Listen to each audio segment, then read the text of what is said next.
Guys, alam niyo ba yung dahilan kung bakit nataranta itong si Cayetano at ang 12 Judas? Dahil dito. Si Senador Bato de la Rosa may arrest warrant mula sa International Criminal Court sa kasong Crimes Against Humanity.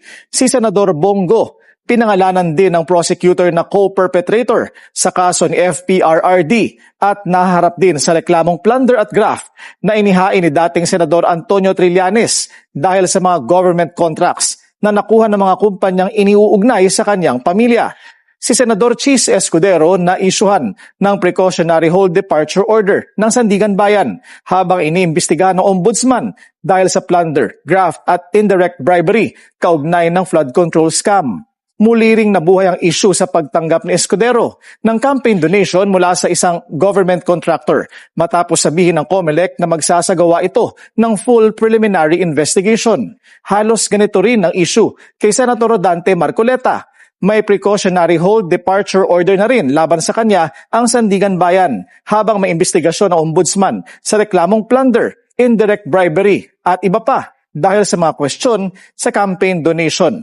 Habang hinugna ayon sa ombudsman at posibleng masampahan na ng information at maharap sa posibleng pag-aresto, sina Senador Jinggoy Estrada at Joel Villanueva para sa plunder at malversation dahil din sa flood control scandal. Ang magkapatid naman na sina Mark at Camille Villar naharap sa investigasyon kaugnay ng reklamong market manipulation, insider trading at misleading disclosure na isinampa ng Securities and Exchange Commission laban sa kumpanya ng pamilya. Gusto kasi ng Cayetano at ng mayorya na bibigyan sila ng special treatment. Gusto nila na payagan ng remote attendance sa mga sesyon pati na rin sa impeachment trial. Diba? Alam nyo, nagtiis nga sa init ang ordinaryong mamamayan para lang makapasok sa kanilang pinagtatrabahuan. Pero pagdating dito kay Sara Duterte at ni Bato de la Rosa, gusto nila na bibigyan ng special treatment. Vacation in grande na nga, work from home pa. So tama na ang dirty politics, Cayetano. Bistado na kayo. Mas marami ngayon ang nawawala ng respeto sa Senado. Kasi isipin nyo ho, ngayon change Senate rules. Iba ka bukas, impeachment rules na ang babaguhin. So tayo ho ay manawagan na huwag nating hayaan na ibasura ang impeachment trial. Kasi mas maraming mga tao ang gustong patunayan na walang kasalanan itong si Sara Duterte. So dapat nating ibigay yan sa kanila. At saka napansin nyo ba na desperado na sila dito kay Bato de la Rosa? Ipaano na lang ho kapag dito na kay Sara Duterte na amo nila? Mga kababayan ko, ito din ay isa sa mga rason kung bakit mayroon tayong impeachment trial. I am sure that the prosecution panel will be able to lay down before the public, the Filipino people, that Sara really committed a lot of crimes in terms of the confidential funds and the intelligence funds of her office. Kasi very obvious naman yun eh.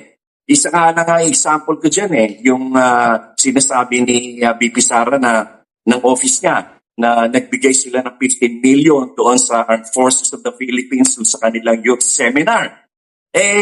Nag-certify at nag-testify yung Armed Forces of the Philippines na wala silang tinanggap na kahit piso doon sa 15 million. Di ibig sabihin, doon pa lang huling-huli na eh. And of course, dito sa mga Mary Grace Piatos and all the findings of the COA. And in fact, there is an order or directive from the COA to return more or less 400 million intelligence funds that were splurged by BP Sara. Mm-hmm. All of these are documentary evidence, kaya napakadaling patunayan yan eh. Mm-hmm. And marami rin namang testigo.